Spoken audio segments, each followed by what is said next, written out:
We are now traveling back to the last great ice age about 25,000 years ago.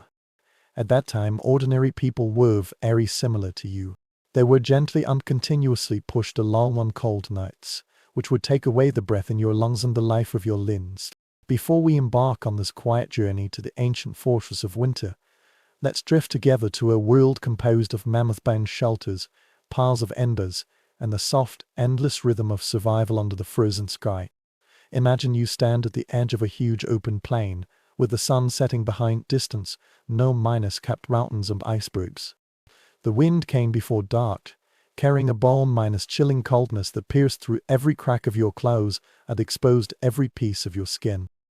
At this very moment, you are neither a hero nor a legendary figure. You are just another person, one of a small group of people scattered in this frozen world. Your only task tonight is the same as every night: stay warm enough to wake up again. The scenery around you stretches endlessly. The snow-capped peaks were broken by exposed black stones, and short trees clung tightly to the sheltered valley. There was nothing else but the wind and the vastness.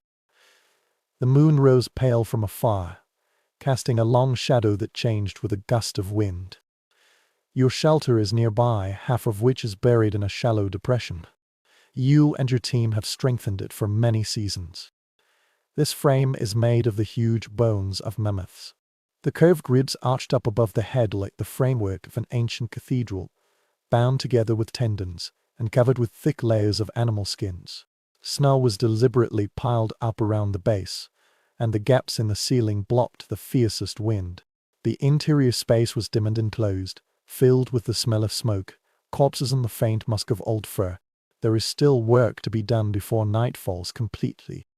You move slowly on the snow-covered ground, looking for anything that might catch fire. Prying out twisted roots from frozen soil, breaking dead branches from low bushes, and even drying animal monowood is scarce. Your hands are wrapped in leather strips, but the cold can still find them. Every time you clench or twist your fingers, they hurt a lot. The others in your group are doing the same thing, moving in a quiet mode on this land and collecting what they could gather before dark made work impossible. No one talked much. Breathing is too precious. Don't waste it on words that will only be carried away by the wind. When you dragged a handful of fragile wooden twisted tree roots back to the shelter, the light had already faded into a thin gray line on the horizon. The entrance to your home is very low. You have to squat down, almost crawl to pass through the narrow hole. Inside, the fire had already begun.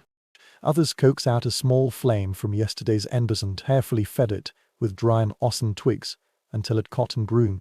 The smoke slowly rose towards the small ventilation openings at the top of the building, although most of it lingered inside, stinging your eyes and covering your throat.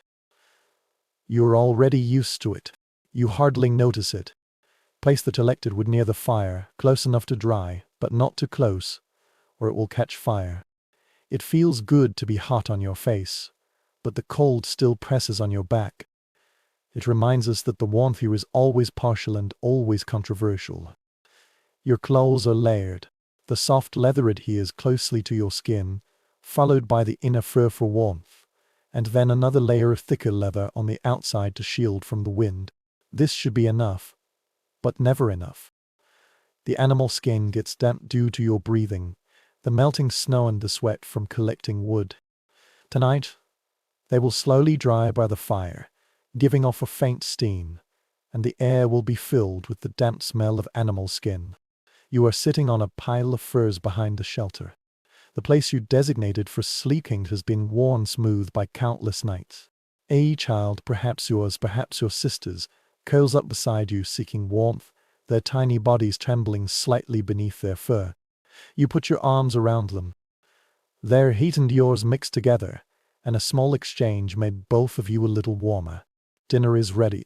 An elderly woman was guarding a flat stone by the stove, roasting the fat meat left over from hunting yesterday. This smell is strong and greasy. It's not entirely unpleasant, but that kind of headiness in your throat. Beside the meat, the roots are softened in a shallow bowl of hot water, and their pale flesh becomes soft and fibrous.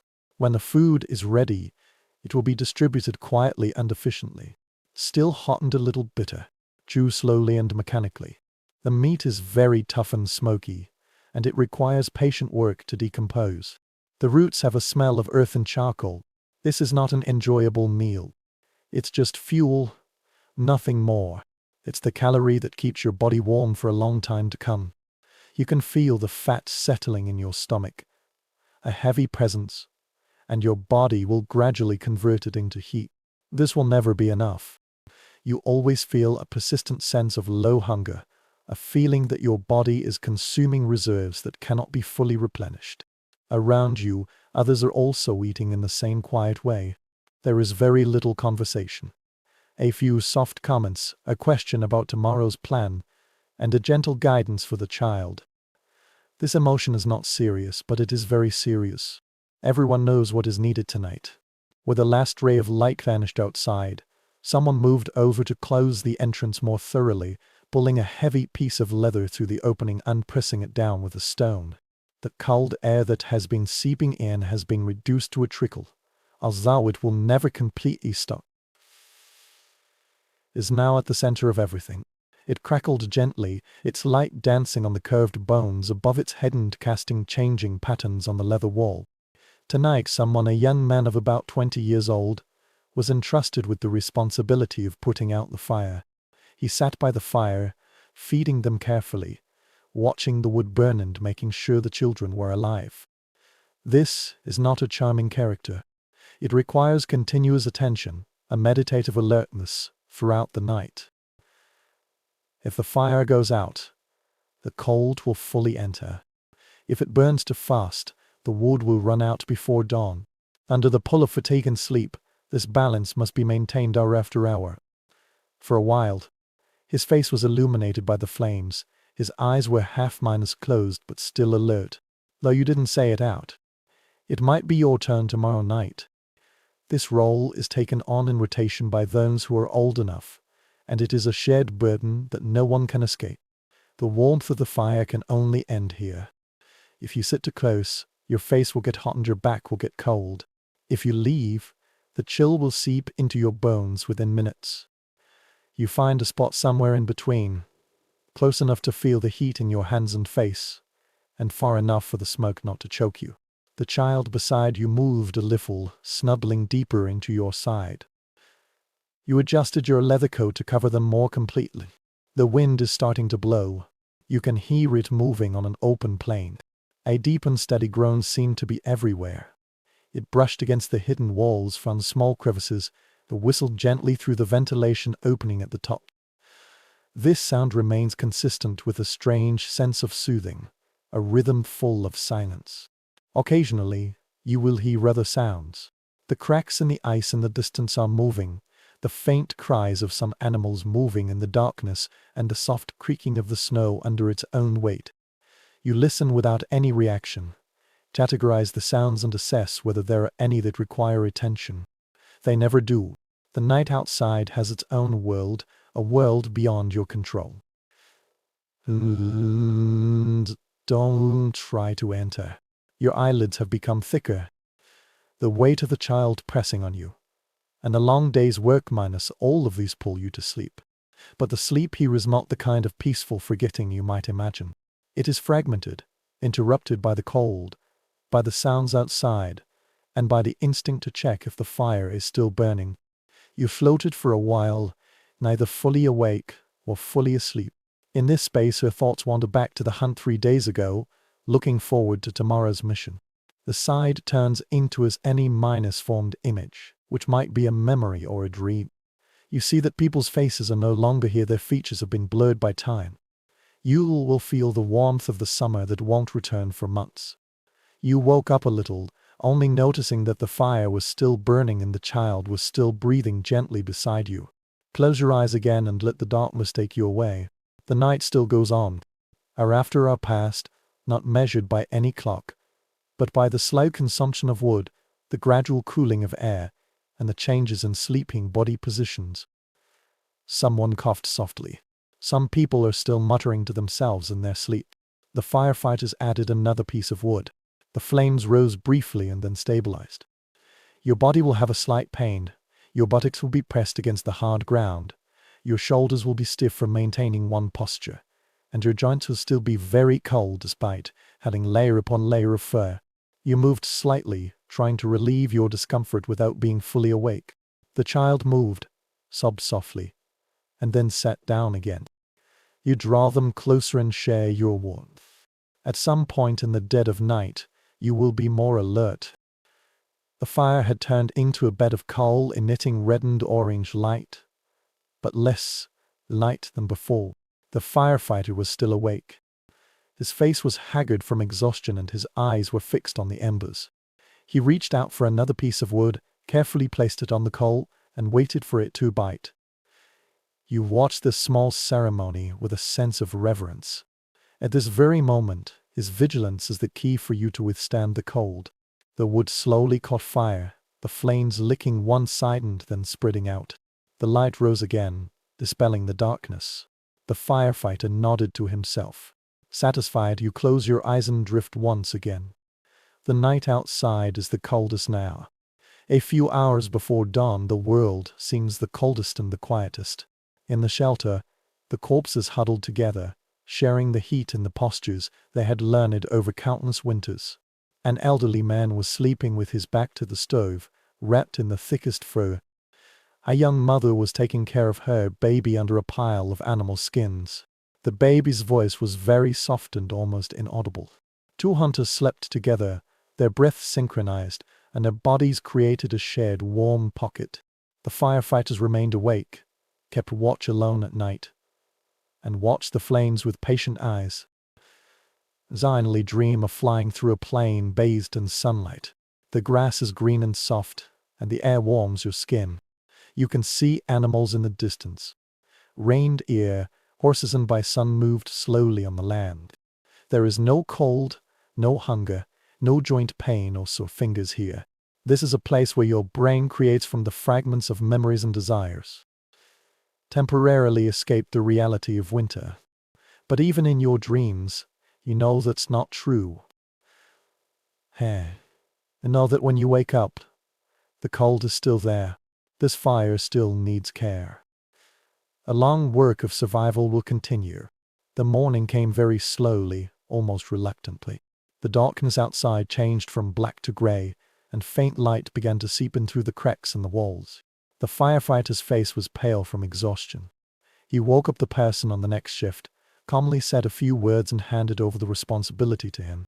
He curled up beside the fire, pulled up a piece of skin to cover himself, and immediately fell asleep. When the shelter began to shake, you woke up completely. Your body is stiff, your mouth is dry, and your eyes have become rough due to smoke and sleep. You sat up slowly, being very careful not to disturb the child who was still curled up beside you. The cold is coming soon. The moment you leave the shared warmth, it finds you wrapped around your shoulders with layers of leather and fur seeping through. You pulled your clothes tight and walked towards the fire. Others were doing the same thing, gathering around the flames to warm their hands, their faces and their spirits. Someone opened the entrance and a fresh cold air rushed in. You can see outside now. The world is covered in white, the sky is light gray, and the scenery is vast and quiet. Another night has passed. You made it through, just as you got through many others. There was no celebration, no sense of victory, only a quiet and firm knowing that you would do it again tonight. The pace of your life and the pattern of your existence are entirely shaped by this cycle. Gather, eat, keep warm, sleep, wake up, survive. This is a life where only necessities remain. Apart from the necessary things, everything is taken away. In this simplification, there is a clarity and a purity of purpose, leaving no room for doubt or hesitation. You're here to keep warm. You are here to survive. Everything else is secondary. When everyone began to get ready for the day's work, you looked back at the fire. It burns steadily, being fed by those who do not want it to die. These people understand that their lives depend on this tiny glimmer of light. The cold has always been there, coming from all directions. But so is fire, and so are the people around. In the balance of these two forces, life is sustained. There was a young man named Tucker. He lived in an era when a name was just a simple voice quietly passed from one person to another, and it only had meaning within the small circle of people who knew you. He is not worthy of celebration in any way. Not the strongest hunter, not the wisest elder, nor the most skilled toolmaker. He was just there showing up in the daily survival work, and that existence was enough. His tribe lived by a river valley, where the water flowed even in winter, forming a thin flow line in the frozen world. The cliffs there provided some shelter for the fiercest winds. Tarka probably went through about 20 winters, but no one has ever calculated it accurately. His face was already where the mine is beaten, and his hands were scarred by the rough work of stone quarrying and processing animal skins. Most nights he sat beside the fire, not because he held any special position, but because he was always the first to get up. When others were still dozing off, he would reignite the embers that had been piled up. This is his contribution. No one notices it, but silence is necessary. His life went on in a pattern that was repeatedly smoothed out. He woke up in the cold darkness before dawn, his breath filled with mist, and carefully walked around the sleeping corpse to the fire pit. The embers were usually still alive, buried under a layer of ashes. He would gently blow on them, coax them back to a visible place, and feed them small twigs until the flames reignited. The wood crackled gently and the light grew brighter and brighter. Others will wake up one after another, finding that warmth is already waiting for them. Fire is the center of everything, the heart that organizes all life around it.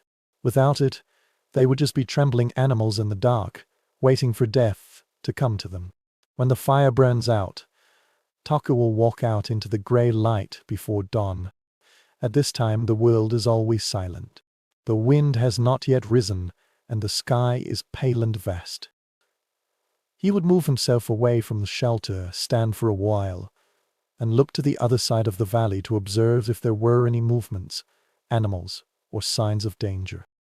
Usually there is nothing here except snow, stones, and the black river below. Sometimes he would see his breath suspended in the air, just like a visible ghost slowly dissipating in the cold. Sometimes he would hear the cracking of ice on the distant river, like the sound of bones breaking reverberating in the valley. When he returned to the room, the others were already in a commotion. Food will be distributed. The dried meat slaughtered yesterday might have been a handful of fat or a piece of bone marrow dug out with a wooden tool. Taka ate her share slowly and thoughtfully, feeling that her body had absorbed calories. He is always aware of hunger, a low-minus profile feeling that has never completely vanished, but he has learned not to think about it. Eating is both an actual act and a ritual, marking the beginning of a day and acknowledging that they have endured another night. Every bite was chewed thoroughly without a single waste. The flavors of meat and fat filled his mouth, making his body yearn for abundance. His mornings are oft unspent dealing with stones. He would sit in a best minus that spot at the entrance, with a pile of flint lumps beside him, and then carefully knock off the flint flakes to make tools: a peeling scraper, the tip of a spear, and a blade for cutting meat. This job requires patience and precision. Each strike must be carried out with just the right amount of force to remove the desired thin sheet without breaking the core. Taka is quite proficient in this area. He's not particularly outstanding, but he's very capable. His knife tip is sharp and balanced, and his scraper is practical and durable. Others rely on his work without commenting, just as they rely on fire, refuge, and each other. A good point might mean a successful hunt or starvation, but no one talks about it directly. The sound of stones hitting each other is a constant background rhythm in the shelter, as familiar as breathe it. Taka learned this trade from an old man. That spring the river was swift and the old man fell into the thin ice and died. In the afternoon, if the weather permits, Taka will attend a hunting party. They worked in groups of 3 or 4, tracking their prey in the snow and moving around on this land. Most of the time, they hunt smaller animals, such as Arctic fur, ptarmigan, and if they are lucky, they may occasionally hunt reindeer. Large animals, such as mammoths and bison, require larger groups and more meticulous planning, and these hunts occur less frequently. The tip of which was one of his own stone tips. The spear shaft was straight and smooth, and he was in control of the familiar balance. He had thrown this spear countless times and knew exactly how it would fly and how much force was needed at different distances. Its weight comforted him. This tool had become an extension of his own body. He can read the grain of wood, know whether wrong grain will crack into pieces, and understand its character as others understand their friends. Hunting is not exciting. They walked, observed and waited for a long time, interspersed with brief movements, and usually ended before they were fully registered. You saw that animal, you paused, you threw it out, either hitting it or not. If you hit it, you will track the injured creature until it becomes weak enough. If you miss, pick up the spear and try again. The snow will tell you where the spear has fallen, and you will trudge over to pull it out. Your fingers are already numb from the cold. I have thrown both of these two types of talker many times. He neither indulged in failure nor celebrated success. He merely noticed what had happened and adjusted his approach for the next time. There is no room for pride or shame. There is only attention and adjustment. The scenery they passed through was both beautiful and dangerous. Large areas of white were divided by black stones and dead trees. All around was silent, with only the creaking of snow underfoot and the occasional chirping of birds breaking the silence. When the hunt is successful, the animal will be dealt with at the place where it landed. Tucker assisted in the massacre. His hands made familiar movements, opening the body cavity, removing the organs, separating the flesh from the bones, and scraping the skin clean. The blood was steaming in the cold air, giving off a strong, metallic smell. His hands became numb. Occasionally he would stop, lean against his body to warm them up, and then continue. They took everything they could back to the shelter. Meat trapped in animal skin, if not eaten. These bones can be crushed to make bone marrow or used as tools. Nothing was wasted. Everything has a purpose. Even the intestines can be cleaned to fetch water or store small items. Even sennas can be dried and used as thread, which is stronger and more durable than any plant fiber. Those who return from successful hunting have their own pace. Although they seem slow due to the heavy load, they carry a sense of calm satisfaction. When night falls, they will return to the shelter and the meat will be distributed in a way that everyone knows. The hunters who hunted the prey got the best share, but everyone got something. After working during the day, Tucker helps with other things in the evening. He scraped animal skins with stone tools, and this repetitive action made his arms hurt. He mended torn clothes, threading through the holes in the broken leather and patiently mending them in the firelight. He helped the younger members of the group learn to shape stones, guided their hands and told them where to start. But he hardly needed to think. When working with both hands, his thoughts were wandering, drifting between recollection and observation, without any particular ideas. Sometimes he would think of his mother, who had been dead for several winters and whose fever had swept through the entire group. Sometimes he would think about the textures of different stones, and some stones were better for certain uses. Sometimes he thought of nothing. His consciousness gradually blurred, and he could only feel the warmth of the fire and the movements of his hands. This might be his most peaceful moment. His thoughts have calmed down, leaving only things to do. There is a young woman named Sarah in the group. Sometimes she sits beside him when he is working. They don't talk much. People who are together every day are not used to talking, but having her by one's side gives a kind of comfort, a quiet company that doesn't need words. Sometimes their eyes would meet across the fire, and there would be wordless conversations between them. Perhaps it's an admission or a shared understanding of their lives. Sarah's good at processing plant fibers and weaves them into ropes and nets with quick and reliable movements. She was about 3 winters younger than Tucker. There was a lightness about her that he envied, a tenacity that seemed not to have been weakened by their hard life. When she smiled, it was rare. It changed the atmosphere of the entire shelter and made everyone feel relaxed. Tucker found himself waiting for these smiles. When they appeared, he would keep them as treasures. The winter when Tucker was 20 was particularly hard to endure. The cold came early and lasted late, and the snow fell deeper than in previous years. Herds of mammoths that usually grazed within a day's walk from the valley left the valley driven by some instinct or pattern. The food reserves of this group of people gradually decreased, and the daily hunting became more urgent and necessary. Every morning brings new anxiety, a feeling of chest tightness knowing that the reserves are running out. The children began to look thinner, their eyes became bigger, and the elders became slower to save energy. Taka and 3 others decided to go further than usual, drifting downstream along the frozen river to find a place where the forest was still thick, where they could collect more fuel. They will be away for a few days, perhaps even longer, and they are making careful preparations. They carried dried eaten fat, extra animal skins for warmth, the best tools and weapons. One early morning, when the sky was clear, they left early and walked in a file in the snow, which sometimes reached their knees. This group of people watched them leave in silence. They understood the risks involved and that this journey might mean life or death for each of them. There was no grand farewell, no ceremony, only brief eye contact and wordless communication. Then the travelers turned around.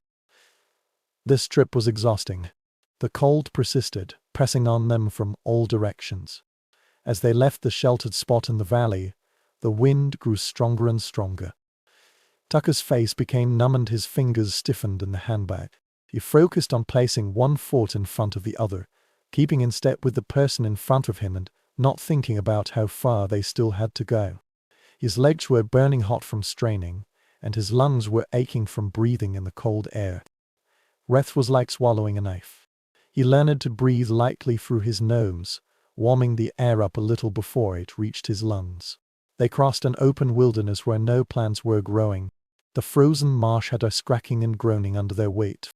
On the low hills, the wind had blown away all the snow, revealing the black stones beneath. This world is vast and indifferent, a place that doesn't care about their life and death. Taka walked in this open space and realized how insignificant they were and how fragile human life was in the face of the boundless winter.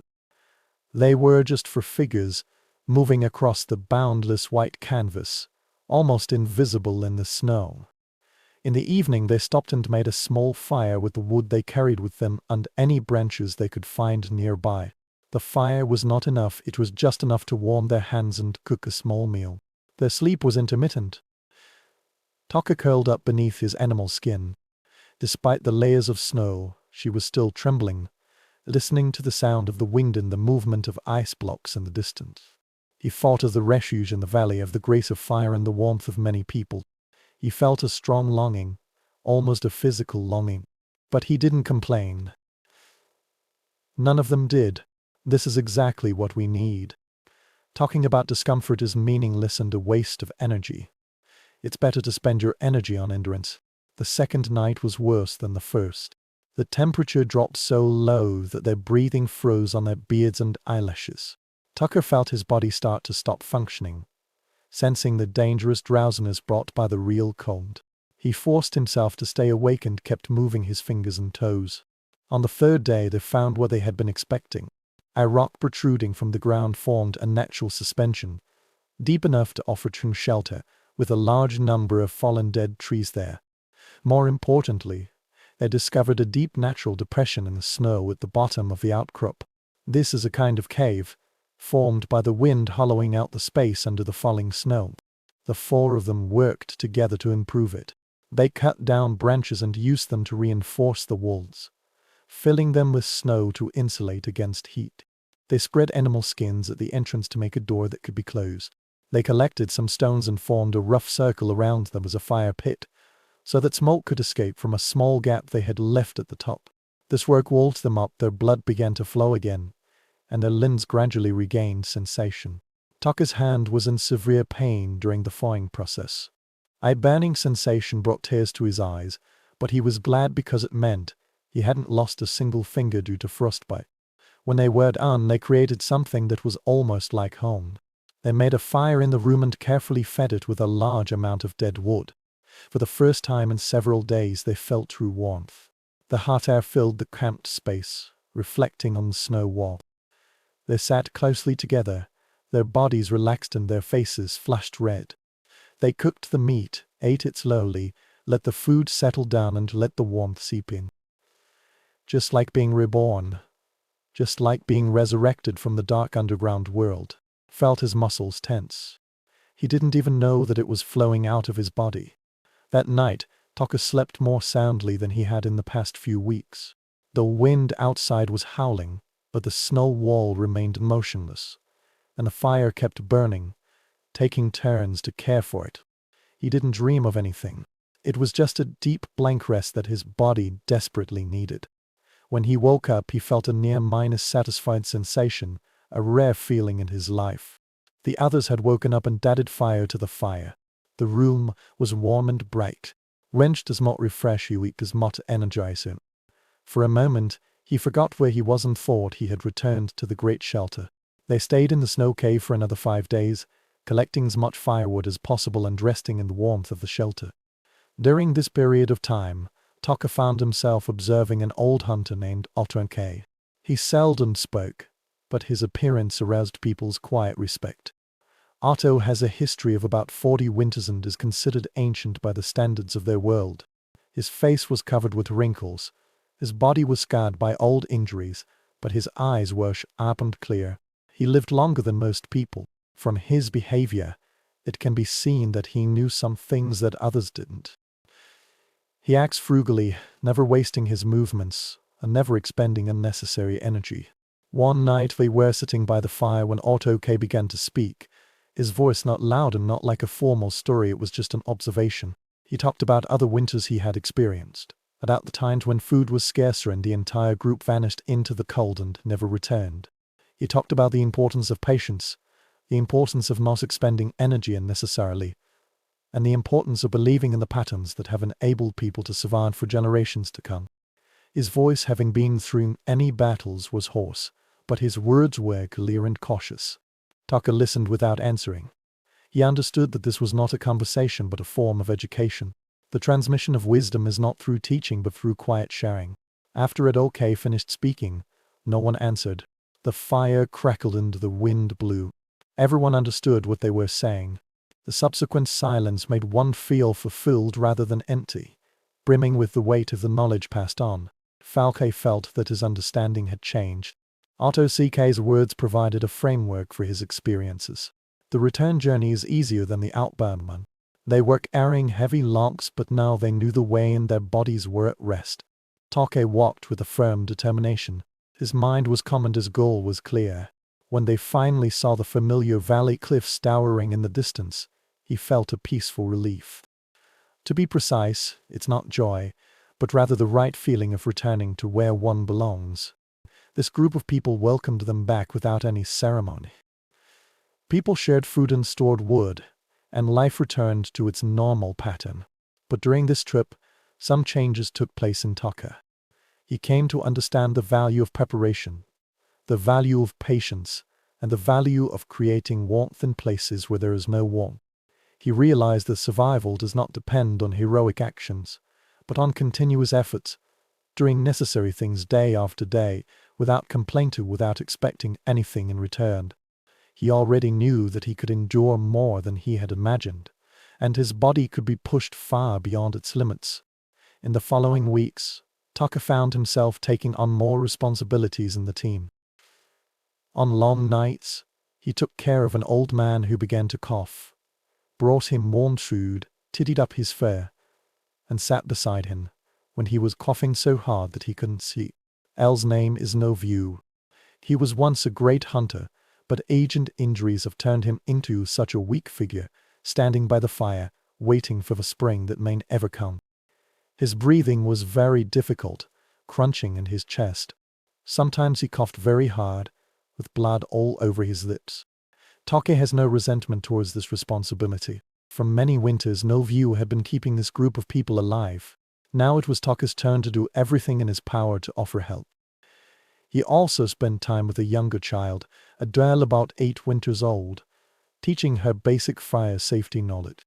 He taught her how to identify dry moss, how to scrape off thin rolls of wood that are prone to sticking, and how to blow out embers without scattering the ashes.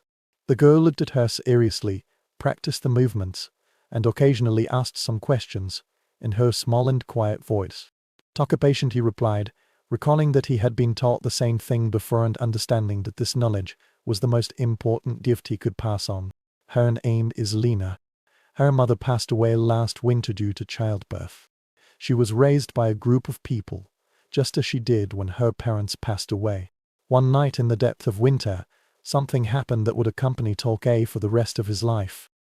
A young hunter, actually a boy, was sent to put out fires for about 15 winters.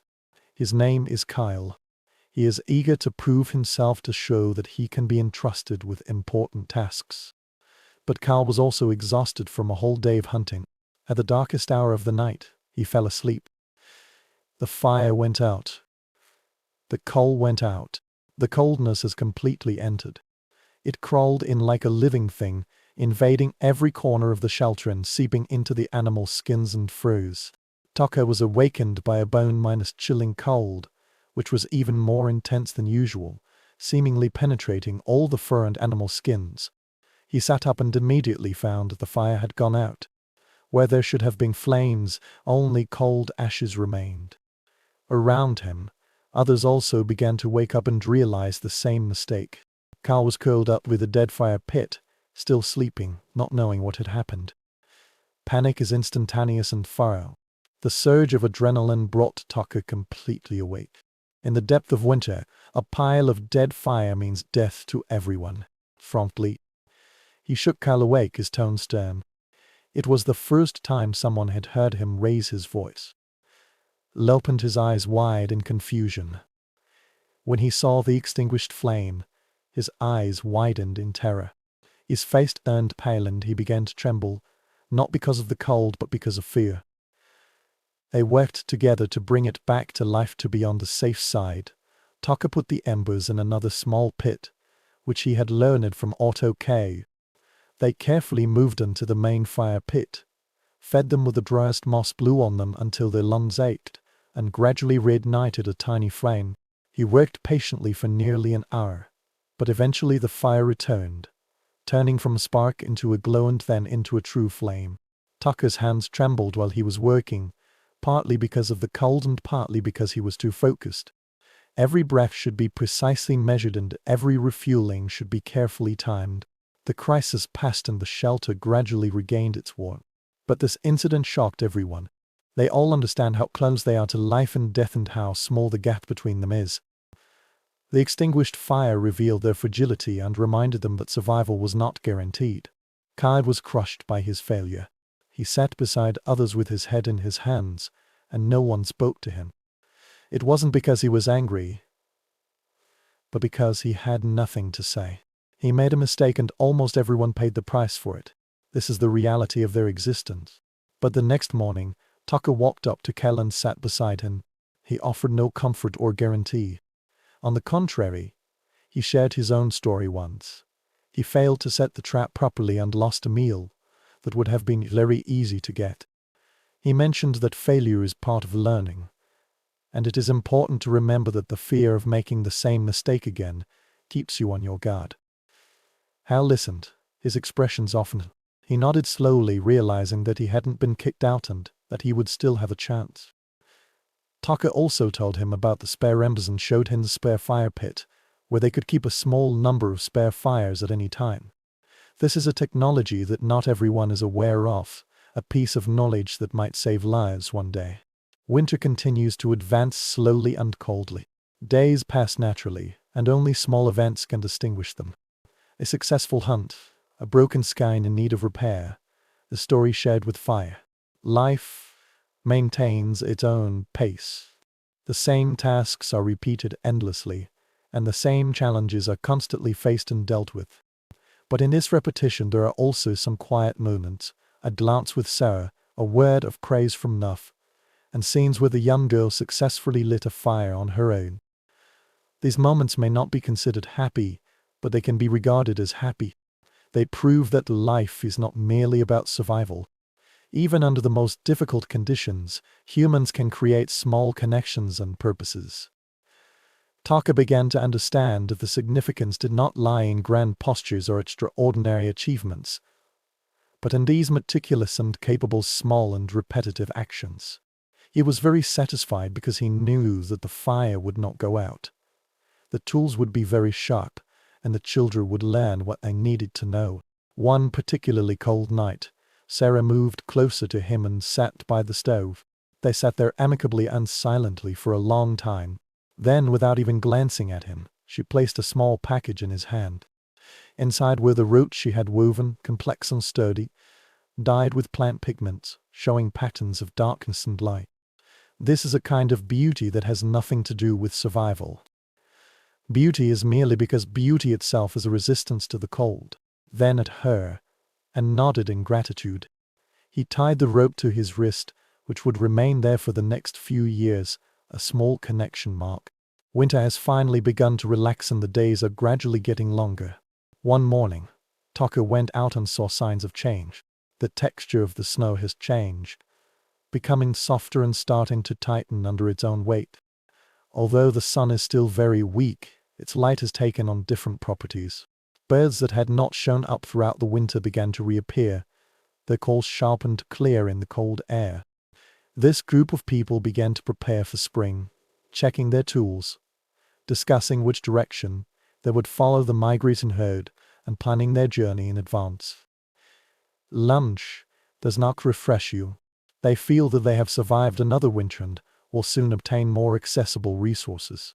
The conversation turned to which valleys are best for grazing, where the water is most abundant, and what kind of routes are safest for travel.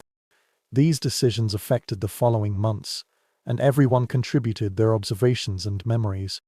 Take participated in these preparations with his usual composure and calmness. He sharpened the tip of his spear, repaired his travel gear and helped store the food needed for the journey. He failed to take into account the greater arc of his life, nor did he consider whether he would witness more or fewer winters. He was just focused on the matter at hand, on the tasks that needed to be completed immediately. But sometimes in quiet moments, he would feel a sense of wonder about his own existence. He had lived for so long, and he had found useful ways. He had established connections with others, making life bearable.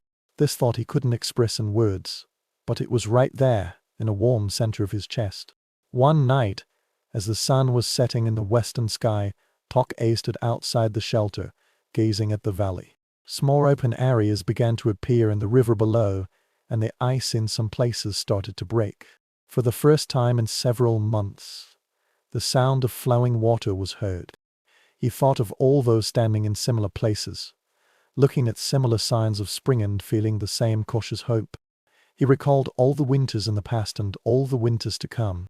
His life was just a small part of that endless cycle, a brief moment in the long story of survival. But this is his moment, his life. He did his best to survive.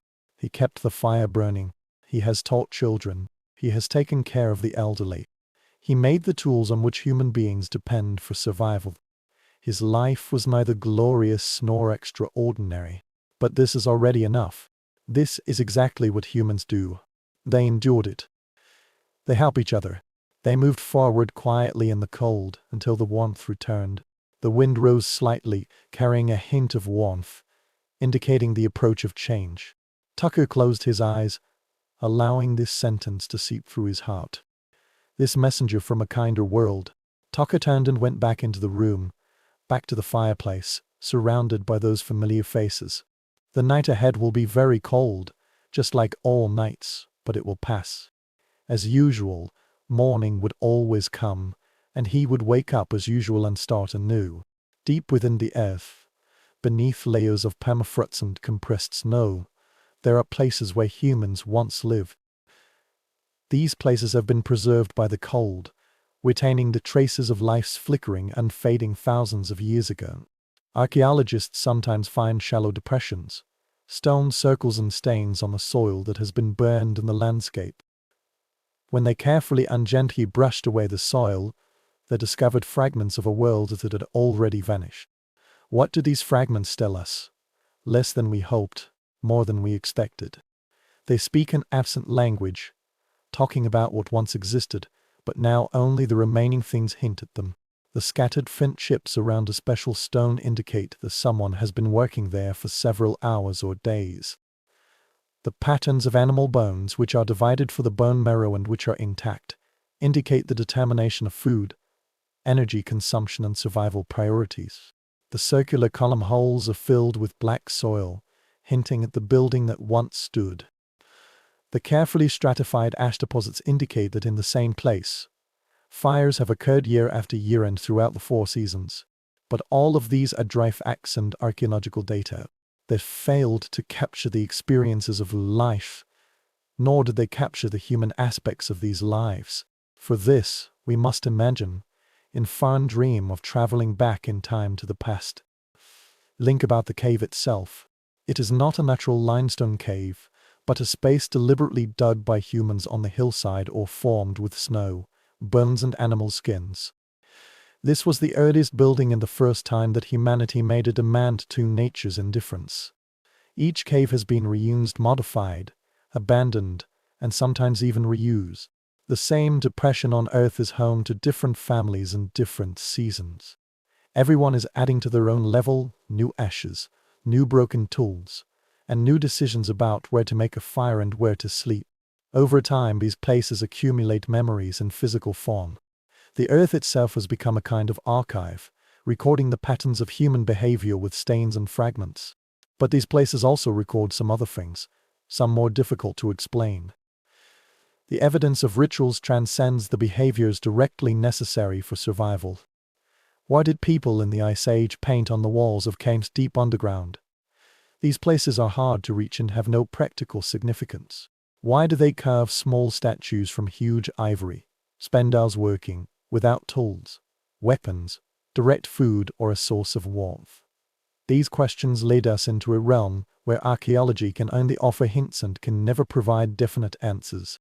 We found these things, but their significance gradually faded away like the smoke from ancient fires. As time goes by, the distance between cultural relics and their cultural significance is getting farther and farther. Around the fireplace in the Ice Age shelter, certain objects keep repairing.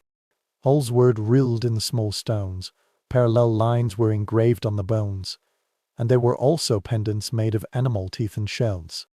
These items are portable, personal, and can be taken from one place to another, but have no obvious practical functions, scraping or hunting. However, they are elaborately crafted and polished very smoothly during transportation. Sometimes, even if they are broken, they will be repaired. This indicates that their value transcends utilitarianism. For those who make and carry them, they are meaningful, although this meaning is still not very clear to us. Some archaeologists interpret them as symbols of identity, signs belonging to specific groups or families. Others regard them as objects of ritual, things used in practice that we can no longer rebuild.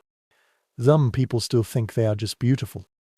Even under the harshest conditions, humans need beauty in something that can please the eyes and hands. All these explanations may be correct, or none of them may be, or it could be an entirely different matter.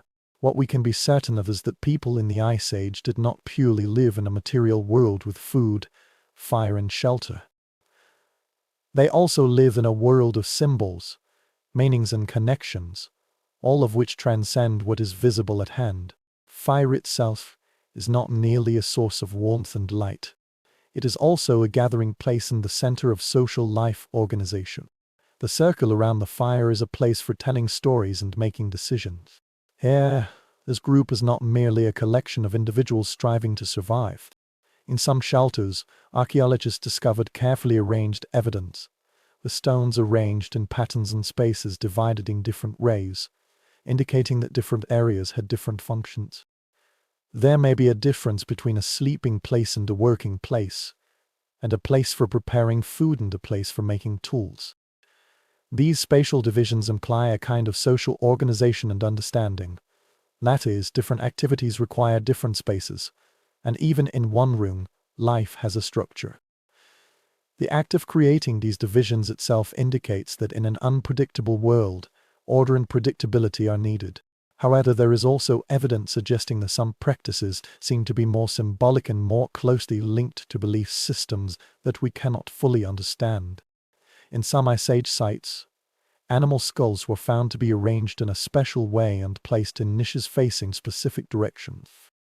Doing so requires considerable effort, and its purpose remains mysterious. Are these spoils of war a celebration of a successful hunt? Are they offerings to deities, or are they regarded by people as forces that control the activities of animals? Are they merely decorative attempts to make the living space less bare? We don't know. We can only observe this pattern and notice its repeated occurrence at different locations on time periods. Equally mysterious is the rare discovery of man-made burials from the Ice Age. Uncommon. Most of the deceased might have been left at the place where they fell. Their bodies were retrieved from the permafrost without any ceremony. But some people were carefully buried. Their corpses were buried in shallow graves covered with stones or soil, sometimes with tools or ornaments.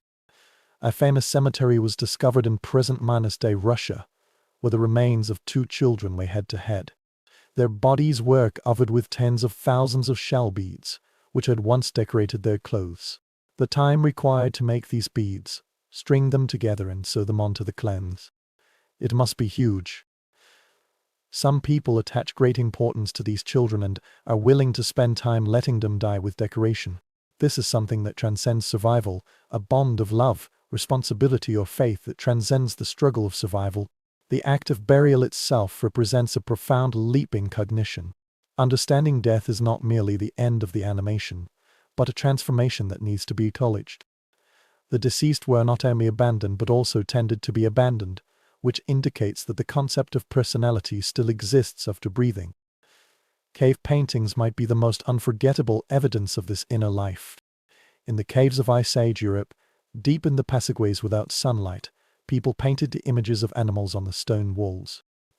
They painted horses and bison, mammoths and lions, deer and oxen. They depict them with technique and attention to detail, capturing movement and form in a complex way that still impresses modern artists. These paintings need planning. Someone must collect or make pigments, mixing ochre and charcoal with fat or water to make pigments. Someone had to move the lamp deep into the cave. The small stone bowl was filled with animal fat, and the wick flickered in the darkness underground. Some people have to stand in the dark, holding a lamp, perhaps for several hours while another person is painting. This is not an easy job. This is well miners considered, purposeful and important enough to justify the need for considerable effort. But why? What drives those who struggle every day to find food and warmth to go down into the cold and dark caves and paint on the walls that most people in their community will never see? One theory holds that these are hunting grounds where ceremonies are held to ensure the success of the hunt. Drawing the behavior as an animal is a way to gain the power to control it, placing it under human control in the realm of symbolism before facing it in the real world. Another theory holds that caves are sacred spaces where the boundary between the ordinary world and other domains is very narrow. These paintings are messages or prayers, an exchange of forces beyond human comprehension. The third theory holds that these paintings are teaching tools and a way to impart animal knowledge to young hunters, showing them the actions and behaviors of different species. Another viewpoint holds that they are merely art, manifestations of human creativity, and do not require actual proof. All these theories are supported by evidence, but none of them can be proven precisely. Truth may encompass all of these, or it might be something we haven't imagined yet. All we can say is that the people who painted these pictures had time for contemplation and time for practice beyond what is made at hand. They have developed a way of thinking that allows for symbolism representation, and the idea that images can replace reality. The complexity of this kind of cognition is remarkable in itself. This indicates that humans in the Ice Age were not fundamentally different from us in terms of thinking ability, abstraction, imagination, and creative ability. They just used different materials, different challenges, and different limitations. Painting the brains of mammoths on the cave walls is the brain that is now used to design churches and compose symphonies. In similar shelters around similar fires, other practices leave even fewer traces. Consider the possibilities of music. We know that people in the Ice Age made flutes from bird bones. Several were found to have been elaborately carved, with finger holes tuned to specific notes. Someone was sitting by the stove playing these flints, and the sounds they made were wafting in the cold air. How does that music sound? What is its purpose? Perhaps this is a form of entertainment, a way to pass the long and dark hours. Perhaps this is a kind of ritual, accompanied by one that we cannot recreate. Perhaps this is a form of communication, a signal conveyed to other groups. Perhaps this is merely a kind of beauty, which reminds people that what humans need is not just survival, they need moments to transcend and to establish connections with things beyond the material world. We also discovered bone whistles, and possibly drums, hollowed minus out logs or stretched animal skins, all of which can produce rhythmic sounds. Music may be a part of life, accompanying work and rest, marking important moments, and connecting a group of people through a shared rhythm, but the sound itself vanished, vanishing into time. We only have silent instruments and silent witnesses which will never be heard again. The human voice must have played a central role in life during the Ice Age, in a way that is almost impossible for us to reconstruct. Language has fully developed. Anatomical evidence clearly illustrates this point. With the advent of language, complex communication became possible. People can warn each other of dangers, coordinate hunting strategies, and share knowledge about which plants are edible and which are poisonous. But language also contributes to some more subtle and perhaps more important things. The ability to share one's inner state not only enables the exchange of facts, but also feelings, intentions, and memories. Similarly, we can infer but cannot prove the existence of oral traditions. Every human culture we know has stories passed down from generation to generation, narratives, explanations of its origin, compilations of values, and preservation of knowledge. People in the Ice Age almost certainly had such stories. At night, around the fire, sounds rose and fell, telling the stories of animals and their ancestors, the unforgettable hunts and the harsh winters spent, as well as the places, people, and events. These stories undergo slight changes each time they are told, adapting to new environments and shaped by the storyteller's skills and the audience's reactions. They are constantly evolving creatures. The collective memory of this group is encoded in the form of narratives rather than written texts, but they leave no trace. When the last speaker passed away, the story came to an end. We can imagine them, but we can never restore them. Some researchers believe that dreams played an important role in Ice Age cultures. In many traditional societies, dreams were regarded as a source of knowledge or a connection with the spiritual realm. Perhaps people in the Ice Age also valued their dreams, discussing them by the fireplace and seeking meaning in the images that appeared in their sleep. The long night is conducive to a rich and dreamy life. In the semi-awake state between sleep and wakefulness, the mind roams freely. In the darkness wrapped in fur, listening to the sounds of the fire and the wind, the boundary between wakefulness and sleep can permeate. Dreams can be as real as waking experiences, especially when they recur or when many people report similar images. If this group believes that dreams offer a way to communicate with hidden knowledge, or with animal souls or deceased ancestors, then the world of dreams would be a parallel landscape, as important as the material world they pass through during the day. However, we are still guessing. Dreams leave no tangible marks. We will never know what dreams the people of the Ice Age had or what these dreams meant to them. What we know is that over time, these shelters themselves have accumulated layers of meaning. A specific cave might have been used for 5 years, then abandoned by a generation, and then reoccupied by another group of people who discovered the same practical advantages that their predecessors had already recognized. Every profession has left its mark. New dust layers, discarded or lost new tools, and new modifications to the structure. Over the centuries, these layers have gradually formed, creating a depth of time. When archaeologists excavate such sites, they strip away time itself, revealing one professional layer after another, each a window to a different moment in the past. The deepest strata are the oldest, sometimes dating back 15,000 or 20,000 years. The topmost rock layer was formed recently and might only be 10,000 years old.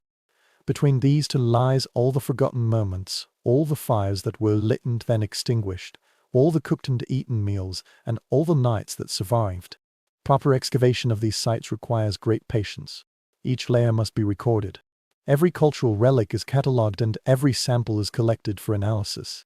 The work was carried out slowly, carefully removing the soil grain by grain with small tools and brushes. This is a hard labor, and its motivation is the desire to restore some fragments of the truth about how people live. However, even after the most meticulous excavation, most of what happened was lost. Organic matter decays, animal skins, wood and grease decay, leaving only stones and bones. A brief activity leaves no trace. Dialogues, gestures, songs, emotions minus all the textures of daily life have completely vanished. All that remains for us are shadows, outlines and the simplest hints. It was once a complete and complex existence. This is the fundamental limitation of archaeology. It can tell us about material culture, what tools people make, what animals they hunt, and how they build their dwellings. It can sometimes imply their behavioral patterns, where they like to sleep, how they organize their space, and what they think is worth keeping or burying. But it cannot give us the inner life, the subjective experience, and the meaning that people themselves give to their actions. For this reason, we must use our imagination, guided by our understanding of human nature, constrained by physical evidence, but not entirely determined by it. We must recognize that people in the Ice Age were complete human beings and had the same thinking and feeling abilities as us. They have loved and feared, hoped and grieved, grown tired and amazed, experienced both beautiful moments and moments of despair. Their brains are as complex as ours, their emotions as rich as ours, and their consciousness as vivid as ours. But the specific structure of their consciousness and the special way they understand the world remain ultimately unknowable. We can approach it, approximate it, but we cannot fully restore it. This has created a productive mystery at the core of Ice Age archaeology. What we know is fascinating enough, but not satisfying enough. Each answer will generate new questions. Each excavation reveals new puzzles. The past is no longer a closed book, but a continuous dialogue, a dialogue between the remaining fragments and the explanations we have constructed.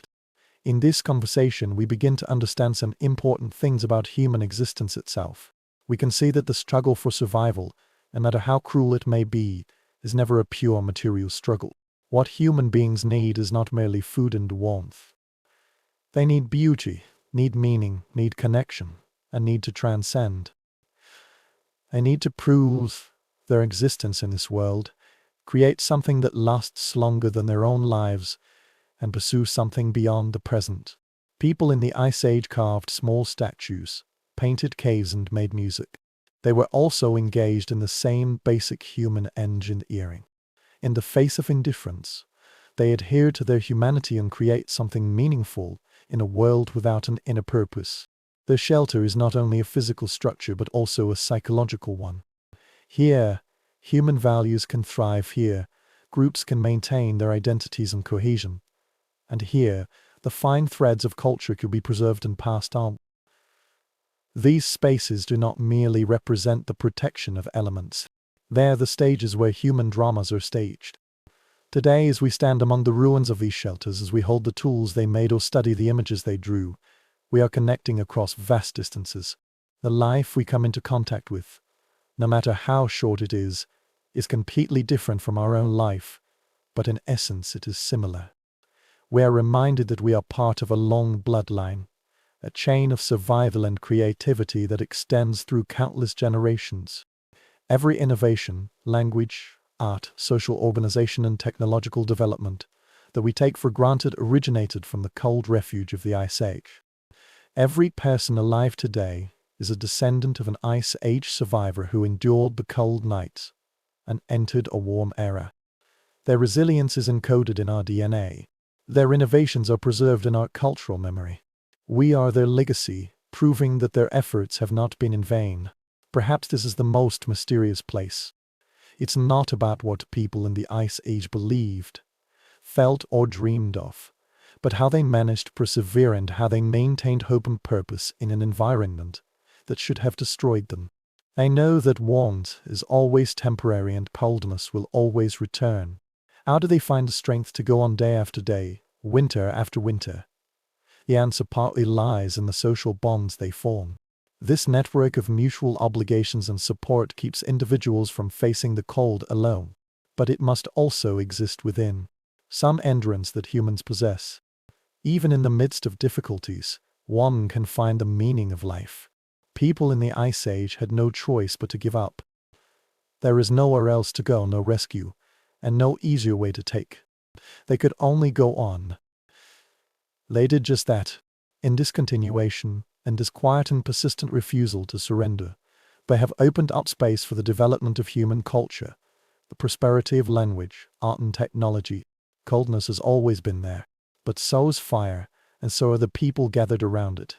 They share warmth, food and stories, and together they create something greater than any individual life. That scene, the circle surrounded by fire, the faces illuminated by the flickering flames, and the gentle sounds ringing in the darkness, perhaps is the most authentic picture of life in the Ice Age that we can form. Not heroic or dramatic, but full of humanity. It is not to answer our questions, but to invite us to imagine, to be curious, and to feel a certain connection that spans 1,000 years. We can never know exactly how they lived, but we can remember them by acknowledging their humanity and by understanding how they faced their world with courage and creativity, cooperation and care. We can discover the same potential within ourselves. From the perspective of climate control, seasons will structure life in ice ages in ways that we can hardly understand. Spring brings not only warmth, but also the return of migratory animals, the appearance of plants under the snow and the extension of the day. This is an era of movement, an era of following herds, an era of gathering what the stinging land offers. The short but intense summer is a season rich in resources. Berries ripen, fish swim in the streams, and small animals are still naive towards human predators. Autumn requires preparation. It is necessary to urgently collect and store food to withstand the upcoming cold. Winter means contraction, confinement, spending long nights in shelter, with the only activity being the flickering of flames on the stone walls. Each season has its own rhythm, its own demands, and its own possibilities.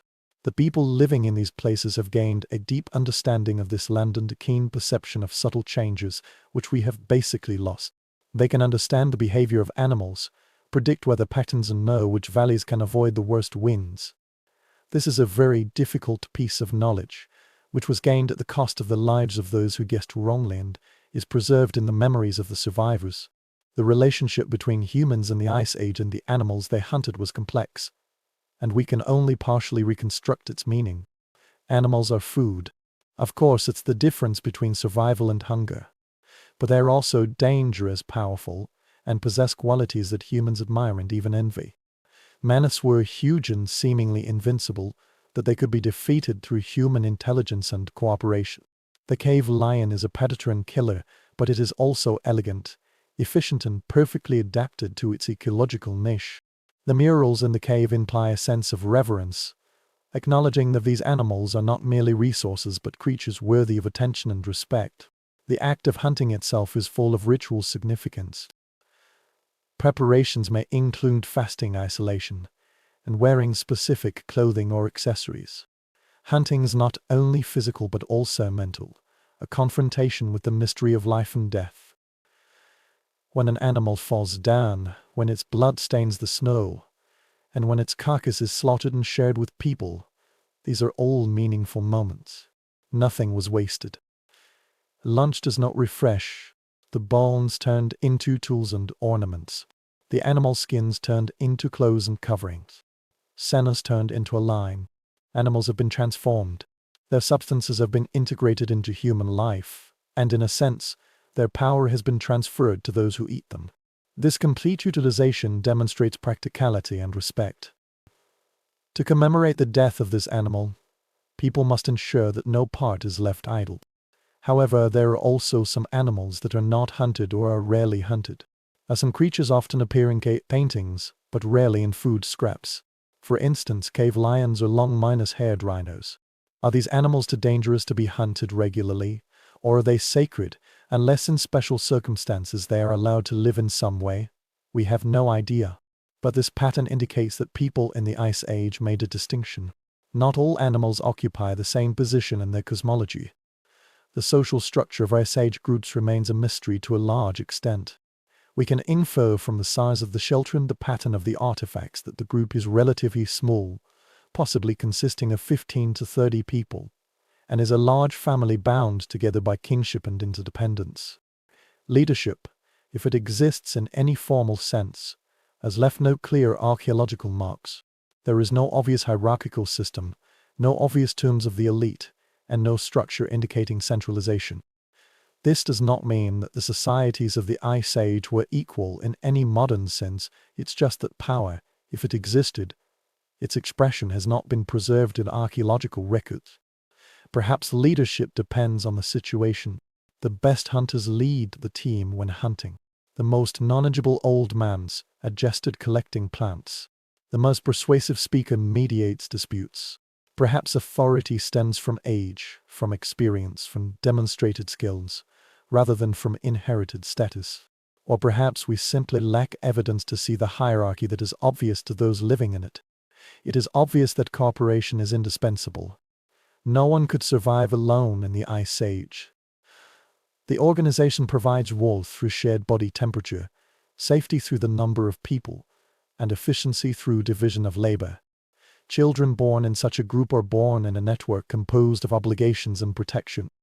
A series of relationships make up their entire lives. Yes, they will learn from their parents, but also from their uncles, aunts and grandparents, if they are lucky enough to live that long. Knowledge is passed down from generation to generation. Everyone is a recipient of accumulated wisdom and the ultimate disseminator. The role of children in Ice Age societies is particularly difficult to reconstruct. We discovered some small tools, sometimes of a size suitable for smaller hands, which indicates that children have been involved in work from an early age. We find that children's funerals indicate that people mourn and commemorate the death of the young. But to a large extent, the structure of childhood, how children play, what they are taught, how they are disciplined, and what kind of freedom they enjoy remain invisible.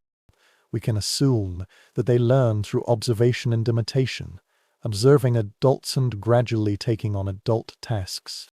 We can assume that they, like all young mammals, develop skills that play and exploration. However, whether they were spoiled or treated roughly, whether their childhood was short or long, and whether their gender roles were strictly enforced or fluid, these questions remain unresolved. Each answer we put forward reflects our own assumptions as well as any evidence. During the Ice Age, the experience of aging must have been particularly intense. A person who can survive childhood diseases, a person who can avoid fatal accidents in middle age, a person who can escape the danger of childbirth, a person who can escape the danger of hunting, a person who can live until their hair turns white, their teeth wear out and their joints become stiff. They will become repositories of memories and connections with early life. An elderly person who has lived for 50 years may still remember the situation from decades ago, may have witnessed rare events, a particularly harsh winter, an unusual animal migration, and the arrival of strangers from distant regions. Their existence will be valued and their knowledge will be sought.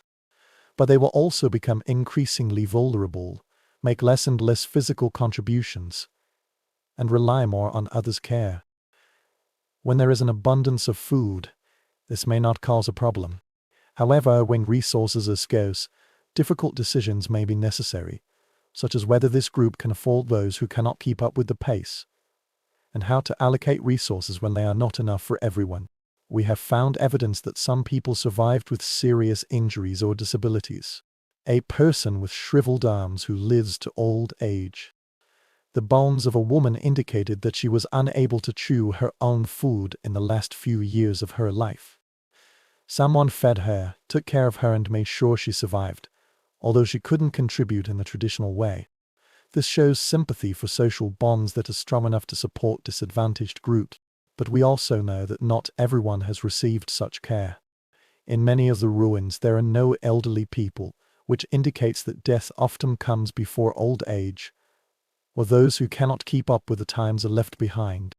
The scenery itself was the text that people constantly read during the Ice Age, a source of information and meaning.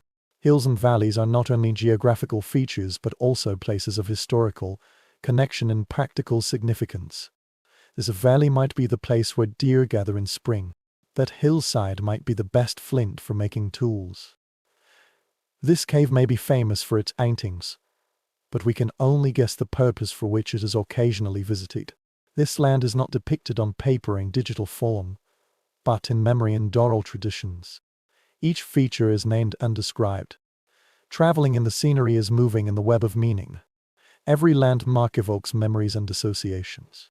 Rivers and streams are particularly important. Water sources, of course, as well as travel routes, boundaries between territories, gathering places for animals, and thus also gathering places for hunters.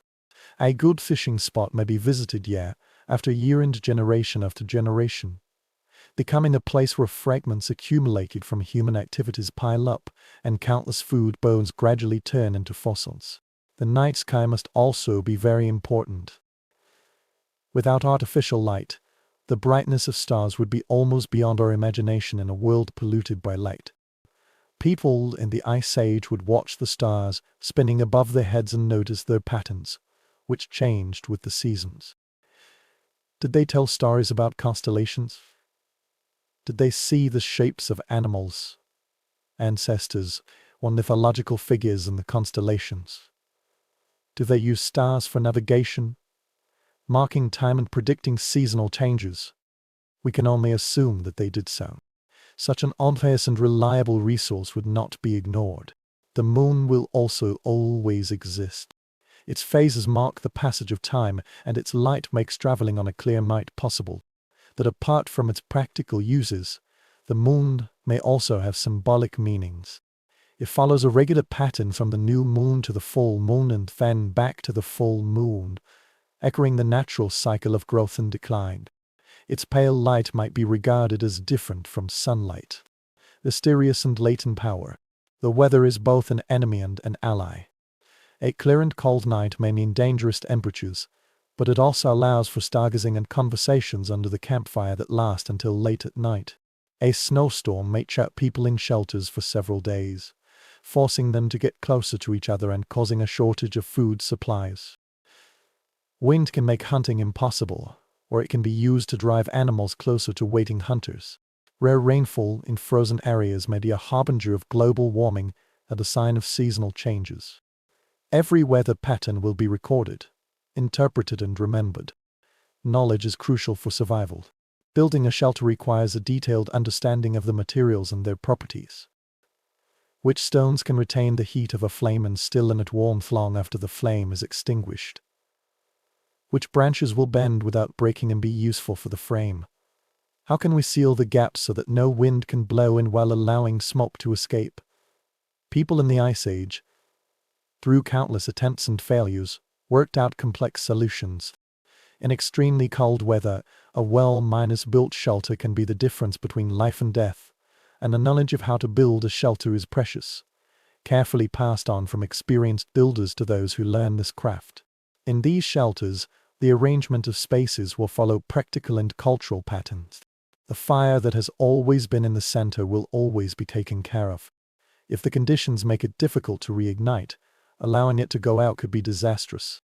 People gathered around the fire and arranged their positions according to custom. Perhaps the elderly are closer together, perhaps men and women are in different places, perhaps families are at designated locations. These arrangements are fluid but meaningful, expressing social relationships and spatial positioning. The tools made by people are an extension of human capabilities and a method of applying force or achieving precision that cannot be reached by hand. The sharp flint blade can cut through the animal's skin that fingers can only clumsily tear. The spear can be extended further, allowing hunters to attack from a safer distance. An needle carved from bone and polished smooth to be used to connect pieces of animal skin with fine stitches, thus creating plus-minus fitting clothing that retains heat. Each tool represents accumulated knowledge, Understanding which stones can be expected to peel off, which strike angle will produce the sharpest edge, and how much force should be applied to prevent the stone from breaking. The manufacturers have developed a sensitivity to materials, a tactile intelligence, which enables them to sense and predict the reactions of stones through them. Substandard components will be scattered in the workshop area, stones will crack and break in the final stage. These failures are part of the learning process. Everyone teaches what not to do and improves the technology through mistakes and corrections. The most skilled toolmakers may be recognized for their abilities, their work sought after, and their knowledge valued. A very fine blade, completely symmetrical, with a sharp entire edge, might be regarded as a treasure, traded and preserved until ground into pieces. Preparing food will become a daily ritual, transforming raw materials into food. The meat is cut into several pieces as needed or according to custom. Perhaps the hunter got a larger share. Perhaps it was reserved for those who couldn't hunt. Fat is precious because of its concentrated calories and thus is carefully preserved. Organs will be consumed quickly and their rich nutrition will be valued. Bones are divided into bone marrow, and every calorie is extracted. If there are plant miners-based foods, they can be used as a supplement to meat. Tree roots are dug out from the frozen soil, nuts are taken from the fruits collected in autumn, and berries are dried and stored. Which plants are edible and which parts are good at what time is crucial and complex knowledge. Cooking itself changes food, making its afer easier to digest and more delicious.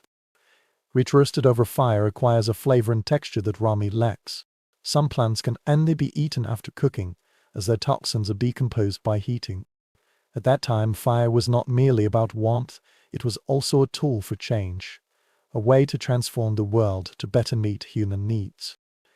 Around the fire and the warmth and light it provides, social life will unfold. Share their experiences of the day and discuss plans for tomorrow. Elders might tell stories of the past and teach children through narration. Hunters may describe the signs they see, explain races and behaviors. Children will listen, absorb knowledge and learn oral traditions, which is their only connection with history. At these moments this group has renewed itself, affirmed its cohesion and carried forward the culture it has accumulated. There must have been a conflict. Disputes over resource allocation, differences in strategy, and personal tensions exacerbated by close contact. How these conflicts were resolved remains a mystery. Is there any formal mediation? Are some people regarded as peacemakers? Should a decision be made through consensus and continue the discussion until an agreement is reached? Or is it that the strongest merely impose their own will on others? Resolve disputes by force or by threat of force.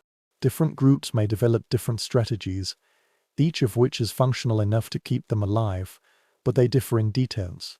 The boundaries between groups will be real and permeable.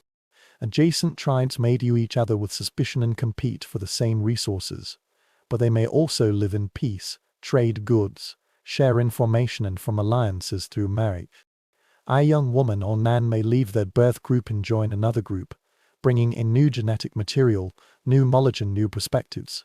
These exchanges, no matter how accidental they are, can avoid complete isolation and maintain the connection of the entire landscape. Ideas can disseminate a new tool design, a better hunting technique, and an understanding of production clusters. Genetics of modern populations indicates that people in the Ice Age were not completely separated. Giant flows occurred in different regions, preventing the kind of differentiation that might have happened. This means that the contact between ethnic groups, although not frequent, may be hundreds of kilometers apart. Perhaps the gathering takes place at a specific time. When resources are abundant, multiple bands come together. Such gatherings offer opportunities for various exchanges, including material products, information, stories, and genes. They may be occasions for ceremonies, collective ceremonies that enhance broader identity recognition beyond individual groups. But there is very little evidence of such gatherings, and we can basically only rely on speculation. The diseases that plagued humans during the Ice Age remain largely unknown. Sometimes bones show signs of infection, poor healing, arthritis and other degenerative diseases. However, soft tissue diseases, those that affect organs, blood and nerves, leave no trace at all. We can assume that people suffer from parasites, digestive system diseases, and respiratory infections aggravated by colds. Childbirth is dangerous for both the mother and the baby. Falls, burns, and animal attacks are very common. Without modern medicine, even a minor wound could become a life-threatening infection. For many people, pain is an eternal companion, perhaps treated with herbs that we can no longer recognize, enduring purely out of necessity.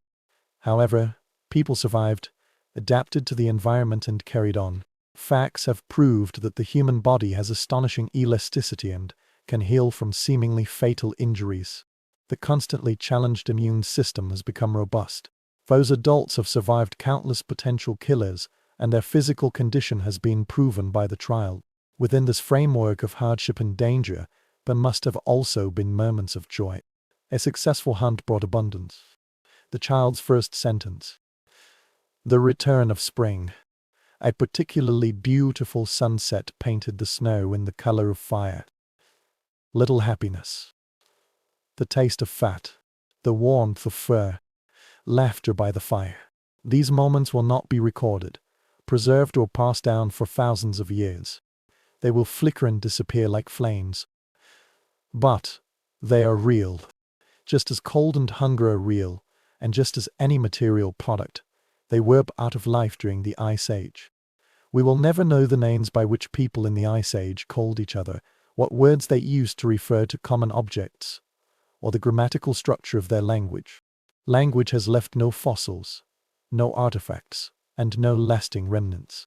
They only exist at the moment of speaking, in the vibration of the air between the speaker and the listener. When the last person who spoke Ice Age languages passed away, the entire language world vanished completely, not even leaving an echo. However, we know that their language is complex and expressive because humans with modern anatomy have modern brains, and modern brains instinctively produce language. The ability to grammar, the ability to vocabulary, and the ability to subtly adjust meaning through tone and context minus all of these exist. Ice Age. People can communicate abstract concepts, describe things that do not happen immediately, plan for the future, remember the past.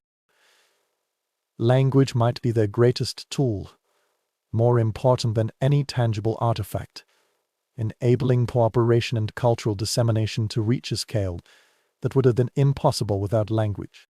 The end of the Ice Age, when it finally arrived, was gradual. The temperature is rising slowly. Here the trees retreated. Landscape renovation.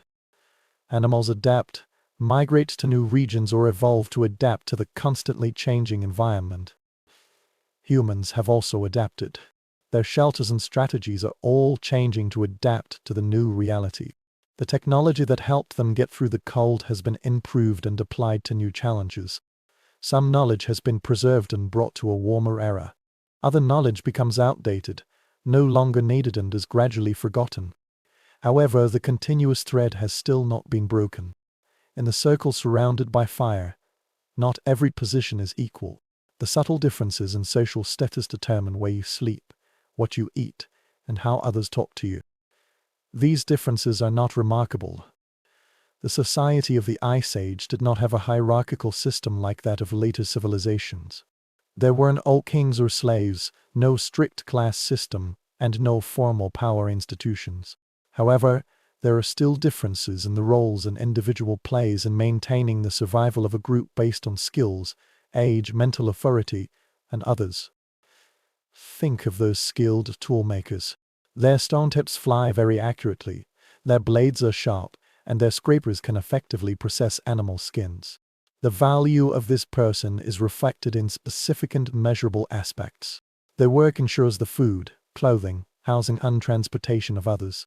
Realizing this, they might sleep in warm places close to the center of the fire. They might gain more fat to ensure they have the energy to continue their precise work. These advantages are small and easily overlooked, but over time, they accumulate and form real differences in terms of comfort and survival prospects. Similarly, the most successful hunters, those who possess the magical abilities of tracking animals, predicting their movements, and accurately placing spears, had informal authority. Their skills are directly transformed into the food of the group, and food has always been the top priority. When such hunters talk about where to travel or which animals to hunt, others will listen. When they express their preferences for sleep arrangements or food distribution, their wishes carry weight. Similarly, this is not carried out through violence or a formal power structure. People merely recognize that this is a natural difference in performance ability. The elderly have their own status, although it is fragile and depends on whether they have the ability to continue to play a role. An elderly person whose body can no longer contribute can still offer knowledge, memories of past harsh winters and how they survived, an understanding of distant landscapes and where resources can be found, as well as wisdom about group dynamics and conflict resolution. As long as this knowledge remains valuable, the old man will be taken care of, pressed in the warmest fur, given the most nutritious broth, and spared from the worst suffering. However, if they degenerate to the point of being completely dependent on others, if their minds become dull, or if their bodies become too burdened to move, their status will be eroded. They may still be cared for out of emotion or responsibility, but the quality of such care will entirely depend on the resources and generosity of the group. Sometimes tough decisions are made. Perhaps the most interesting form of elevating one's status belongs to those we can call shamans, who act as intermediaries between the ordinary world and any spiritual dimension they know. These people claim to travel in their dreams, communicate with animal souls, and interpret omens and signs. It doesn't matter whether their propositions are based on sincerity or strategic considerations. What matters is that others believe in them, or at least think their actions are useful. The role of the shaman provides what the team needs: a way to make randomness meaningful, a source of comfort in uncertainty, and a ritual framework for important activities such as hunting and seasonal sports. In return for these services, shamans received special treatment. They often sleep in the most protected places, not necessarily the closest to the fire, but in the places with the best insulation, where the penetrating wind is the least and the roof is the safest. They wore more exquisite clothes than others, decorated with beads, shells and carved bones, marking their special status. These decorations have a dual purpose. They symbolize the role of shamans, making them immediately recognizable. They create a visual focus in the ceremony, allowing the team to concentrate. Creating such decoration requires considerable effort.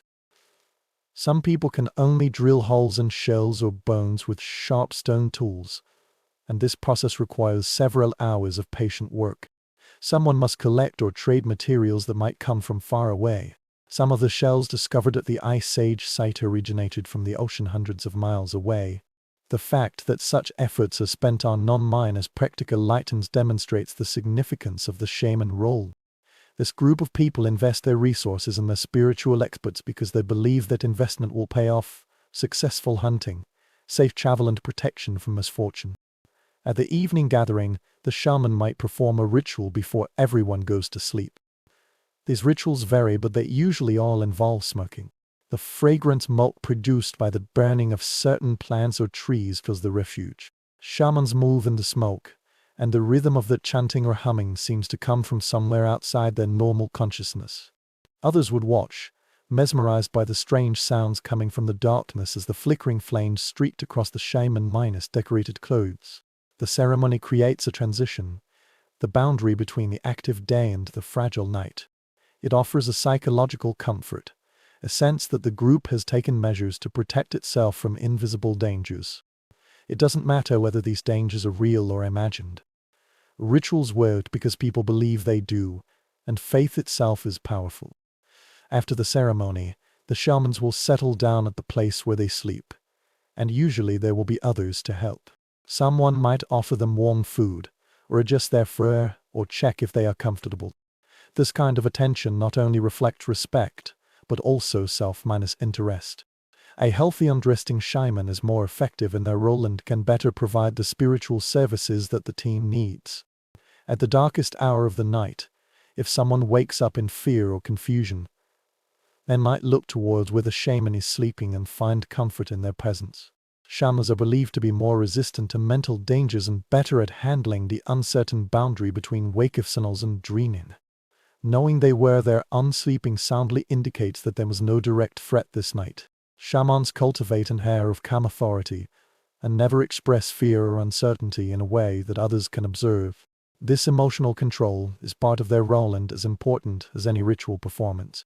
They must appear confident, connected with forces that ordinary people cannot understand, and remain safe in a special relationship with the intangible world. In some groups, shamans claim that they see visions during sleep, predict the movement of animals, warn of impending storms, tell them where they might find lost tools, or which direction the team should travel. The accuracy of these predictions varies, but when they are proven to be correct, the status of shamans is strengthened.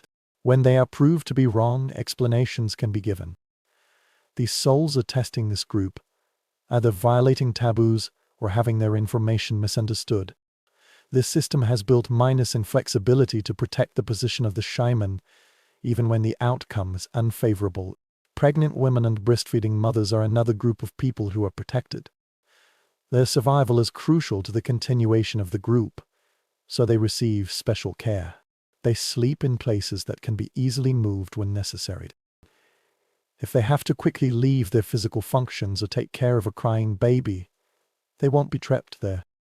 They can have priority access to the most nutritious food, bone marrow, organ meat and fat parts to support milk production and fetal development. Their cows are maintained, cleaned and mended by others because they themselves don't have that much time and energy to do these things.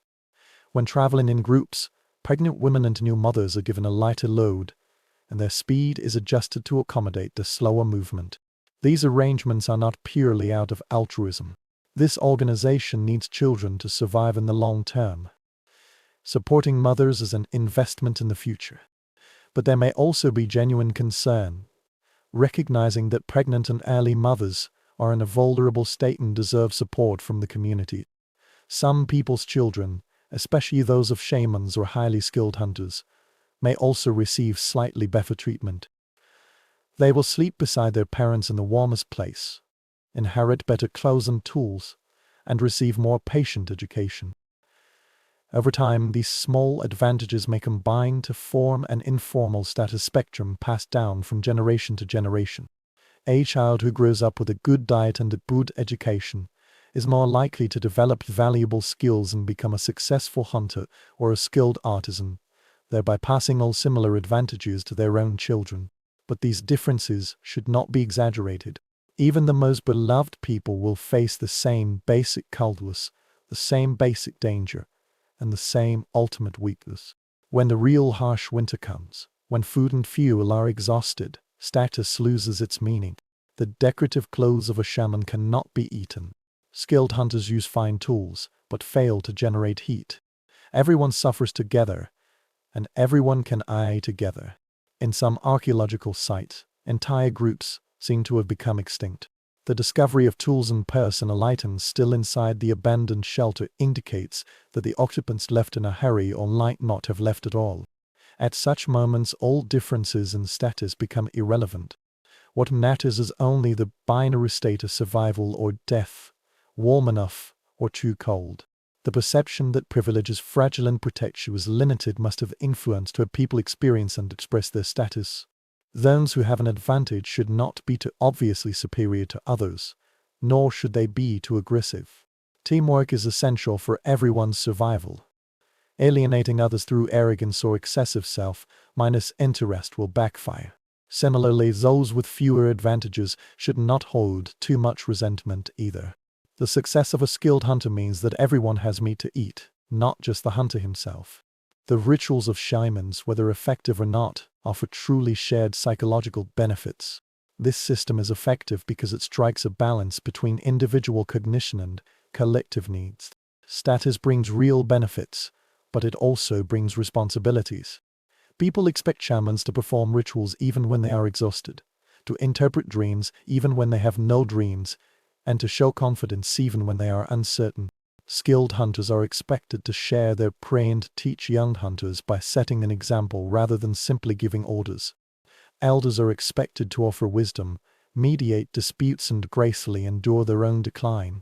Of course, these expectations are not always met, and those in the Ice Age were no exception.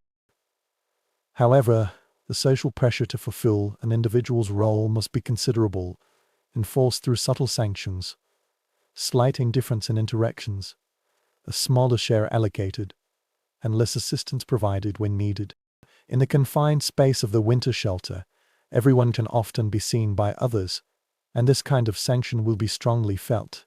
In the evening, those of high status, lying in warmer and more comfortable places, may feel both grateful and burdened. They have advantages, yes, but they also have expectations to meet, roles to fulfill, and performances to maintain. They can't simply sleep. Their sleep patterns must be able to consolidate their positions, meet the needs of the team, and prove that the resources invested in them are reasonable.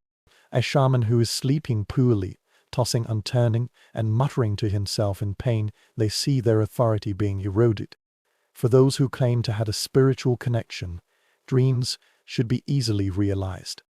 A hunter who lies down and doesn't sleep is obviously anxious about the next day's hunt and might lose others' confidence in him. A successful hunter should sleep like a confident person and wake up refreshed and ready. These are not formal rules but implicit expectations. The social logic of a world where survival depends on trust and cooperation. As dawn broke, the shelter gradually awoke. The hierarchy was still clearly visible, but rather delicately. The shaman might slowly wake up and stretch lazily, when others have already started walking around to make a fire or prepare food. Skilled hunters may speak first when planning activities for the day, and their voices carry a natural authority.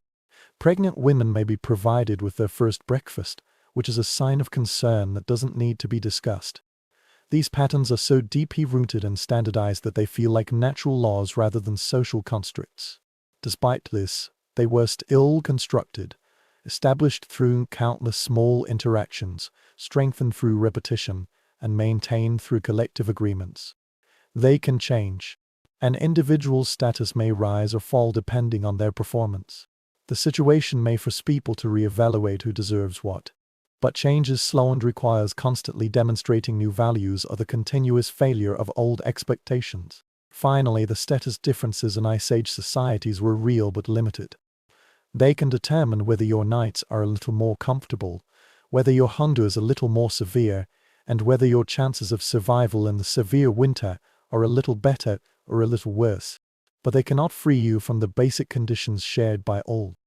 You are still human, still vulnerable, still dependent on the group, still dependent on fate, still dependent on patiently tending to the fire in the long and cold night.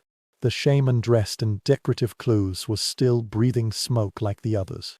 The successful hunters still felt the same chill seeping through the walls of the shelter. Protected children still face an extremely dangerous world that is indifferent to human desires. No matter what advantages they have, they are all islands in the ocean of common difficulties, relatively comfortable moments in life defined by striving. Perhaps this common condition has created an equality that is more fundamental than any difference in status.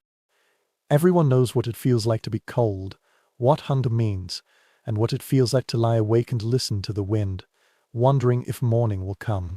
In this understanding and this common weakness, there is a connection beyond hierarchy, a recognition that all people ultimately end up in the same situation. Those who sleep well only sleep slightly better. Those who eat a lot only eat a little more. The differences are real, but the similarities are profound. When the fire in the furnace burns very low, the sheltered place gets colder and colder. When the fierce wind howls and night falls, identity becomes meaningless. What matters is the fire itself, the collective effort to keep it burning, and the quiet determination to see another dawn. Tonight we have traveled a long way, traversing 1,000 years to return to a cold and dark world, where there are mammoth-bound shelters and carefully cared flames.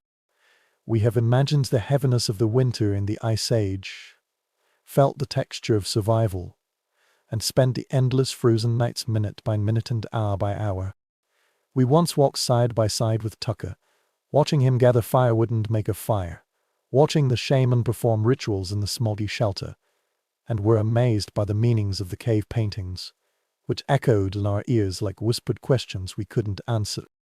We have witnessed how humans create warmth when there is no warmth, How did they build communities under the harshest conditions?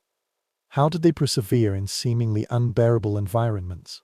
Now, as our journey draws to a close, when you lie in your warm bed or sit in a comfortable chair, perhaps you can feel the vast distance between that world and this one. The coldness that once defined survival has been pushed back and confined outdoors, where we make brief visits and return to warm shelters at any time. The darkness that had lasted for several hours was now broken by the lights that could be seen by simply pressing the switch. For most of us, the hunger of the Ice Age has been replaced by an abundance that ancient humans could hardly have imagined. We have inherited their resilience, intelligence, teamwork, ability, and patience. But we live in a world they can't even imagine. Their warmth is assumed rather than fought for. The food there is bought rather than hunted, and there is no real danger at night there. Think about what they have given us. It's not just about genetic survival, not just that they live long enough to reproduce and pass on DNA, but much more. They have given us the ability to find meaning in difficulties, create beauty in harsh environments, and build communities that transcend personal survival. The small statues they carved, the paintings they painted, and the ceremonies they held all indicate that life does not merely mean immortality. What human beings need is not merely food and warmth. With the same needs and the same motivation, we create, connect, and seek our goals. But compared with them, our situation is particularly comfortable. Perhaps in this contrast there is a lesson, a reminder that the scale of our own difficulties, though real, is completely different from what our ancestors endured. The pressure we feel, the challenges we face, and the coldness we sometimes experience, minus none of these can be compared with the relentless pressure of survival in the Ice Age. This is not to ignore our own struggles, but to place them in the context, remembering that humanity has faced worse situations and persisted. If they could make a fire on a bone-chilling night, if they could raise their children in the mammoth shelter, if they could find moments of beauty and meaning under extremely scarce conditions, then perhaps we could also face challenges with calm courage. Perhaps we can also persist, adapt, support each other, and get through any difficulty. The fire they were looking after never went out. It's not true. It is passed from one group to another, generation to generation. Over the thousands of years when their world was separated from ours, it evolved from bonfires to fireplaces, then to stones, and then to invisible electric fires flowing through wires. But the essence remains the same. The cold away. Drive away the light of darkness, the center where human society gathers. When you lie in the warm bed and gradually fall asleep in the safe shelter, perhaps you can imagine yourself connecting with those who are struggling to fall asleep under even worse conditions as time goes by. They are your ancestors, literally or metaphorically. Their power continues in you. The cold that threatened them is no longer your enemy. The darkness that frightened them has been tamed. The hunger that drove them was satisfied before it even began. You have inherited a more gentle world, one that they have helped create through their persistent survival and the knowledge and skills they have gradually accumulated. You can rest assured tonight, knowing that the long struggle in the ice and snow has been won. That warmth is something you can obtain effortlessly. Sleep will come gently and fearlessly. Let their memories comfort you. These ancient humans were confronted with impossible difficulties, but for some reason, they survived quietly and persistently. Let their resilience remind you of your own patience. Let their creativity inspire you and help you find meaning even in difficult times. Let their stories be quietly told here for centuries, and let you gradually fall into a peaceful sleep. The fire is still burning.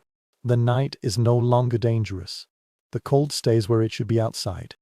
You are warned. You are safe. You are the answer they hope for. Prove that their efforts are important. This is a living evidence that perseverance in the face of difficulties will eventually lead to better days. Now they can sleep comfortably, which is beyond their imagination, but they will surely be grateful. When you sleep, know that you are living well and resting well, accepting the warmth they have painstakingly created and preserved as a way to remember them. The Ice Age has come to an end. The long and cold night came to an end. For all mankind, The arrival of morning is meaningful. In the morning light we can finally rest,